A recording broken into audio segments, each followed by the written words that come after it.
श्री कृष्ण विवाद के मामले में आज सुप्रीम कोर्ट में अहम सुनवाई हुई। हालांकि इस पूरे मामले में मुस्लिम पक्षकारों की तरफ से 4 याचिकाएं सुप्रीम कोर्ट में दाखिल की गई थी। वो चारों याचिकाएं इलाहाबाद हाई कोर्ट के संबंधित थी।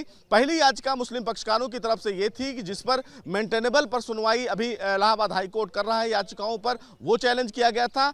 दूसरी कि जो मथुरा विवाद को लेकर मथुरा के जिला अदालतों में जो फिलहाल मामले चल रहे हैं, उन तमाम मामलों को फिलहाल इलाहाबाद हाई कोर्ट ने अपने पास ट्रांसफर कर लिया था। तीसरी याचिका ये थी कि तमाम जो याचिकाएं निचली अदालतों में चल रही थी, उन तमाम याचिकाओं को एक साथ ट्रांसफर करके इलाहाबाद हाई कोर्ट सुनवाई करना चाह रहा था। इन तमाम याचिकाओं को फिलहाल मुद्दा बनाते हुए मुस्लिम पक्षकारों ने सुप्रीम कोर्ट का दरवाजा खटखटाया, लेकिन सुप्रीम कोर्ट ने अभी इस पूरे मामले में कोई अहम फैसला नहीं दिया। सुप्रीम कोर्ट ने कहा कि हम ये तय करेंगे कि क्या देश की सबसे बड़ी अदालत इस पूरे मामले की सुनवाई कर सकती है या ये अधिकार सिर्फ हाई कोर्ट के पास है। हमारे साथ वरिष्ठ एडवोकेट हैं। सर, इस पूरे मामले को देखें तो क्या मुस्लिम पक्षकारों को फिलहाल कोई राहत नहीं मिली? नहीं, बिल्कुल नहीं। आपको याद होगा कि पिछली तारीख पर जब यह मैटर की सुनवाई चल रही थी तो मैंने मुद्दा उठाया था कि चूंकि ये सिंगल जज का जजमेंट है, लिहाजा इसका इंट्रा कोर्ट अपील यानी कि हाई कोर्ट के डिवीजन बेंच में इसकी अपील जानी चाहिए थी।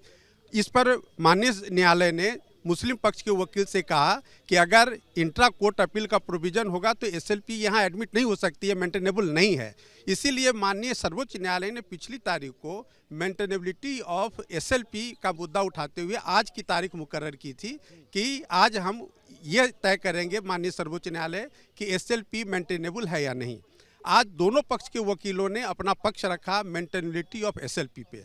जो मुस्लिम पक्षकार थे उनका कहना था कि इलाहाबाद उच्च न्यायालय में सूट के मामले में जो एकल खंडपीठ का आदेश का अपील का कोई प्रावधान नहीं है, जबकि हम लोगों ने कहा कि एकल खंडपीठ का जो आदेश है ओरिजिनल सारे यानी सूट के मामले में, उसका प्रावधान इलाहाबाद हाई कोर्ट रूल्स के तहत है और इसके लिए उनको स्पेशल अपील डिवीजन बेंच में फाइल करनी चाहिए थी।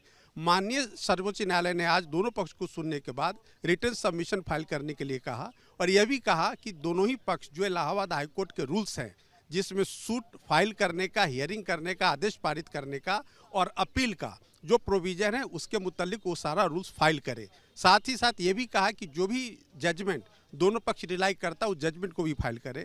अब इसकी अगली सुनवाई 2 सप्ताह के बाद होनी तय हुई है। अब 2 सप्ताह के बाद जो सुनवाई होगी उस पर अंतिम फैसला माननीय सर्वोच्च न्यायालय का आएगा। इस पूरे मामले में सुनवाई के दौरान अयोध्या विवाद का भी मामला सामने आया, जिसमें हुजैफा ने खुद ये कहा कि अयोध्या के कुछ फैसले हैं जिनको वो पढ़ना चाहते हैं, जिस पर सुप्रीम कोर्ट ने मना किया। मुस्लिम पक्ष का ये था कि चूंकि 3 जजेज जब बेंच का फैसला था सूट के मामले में माननीय उच्च न्यायालय इलाहाबाद का अयोध्या जी के मामले में, और उसकी सीधे एसएलपी सुप्रीम कोर्ट में आया था, तो उसी तर्ज पे उनका कहना था कि ये प्रेसिडेंस है।